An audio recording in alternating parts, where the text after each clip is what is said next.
East Rutherford, and it was sloppy and downright ugly at times. It was a victory, though, and Vic Fangio and the Denver Broncos are relieved to finally get one no matter how it looked. Melvin Gordon sealed the Denver Broncos' first win of the season with a 43-yard touchdown run with 1:48 remaining, and the defense made just enough plays in the fourth quarter to beat the bumbling and still winless New York Jets 37-28 on Thursday night. "Winning has cured more ills than penicillin," said Fangio, who was feeling the heat along with his team while facing the prospect of a second straight 0-4 start. But the Broncos 1-3 came out on top in a penalty-filled but strangely entertaining game between two of the NFL's worst teams. "It just makes you hungry for the next win," said Bradley Chubb, who had two of Denver's 6 sacks. And this one swung with a late mistake by New York's defense, which was plagued by bad plays all night. On 3rd and 6 and the Jets leading by 1 in the fourth quarter, Quinnen Williams sacked Brett Rypien but grabbed the quarterback's helmet and prolonged the drive. 7 plays later, Brendan McManus kicked a 53-yard field goal to give Denver a 30-28 lead with 3:08 remaining.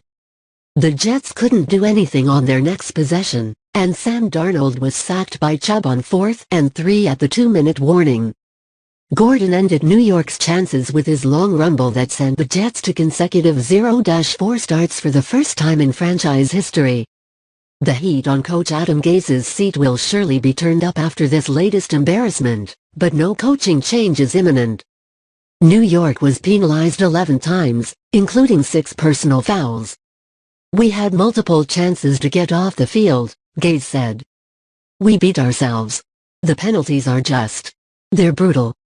Fangio directed some of his players to head to the locker room as the game ended, and the coach didn't meet with Gase for the customary post-game handshake.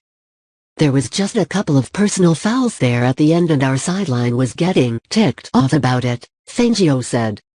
"I just wanted to avoid any confrontation at the end of the game and having it get ugly there."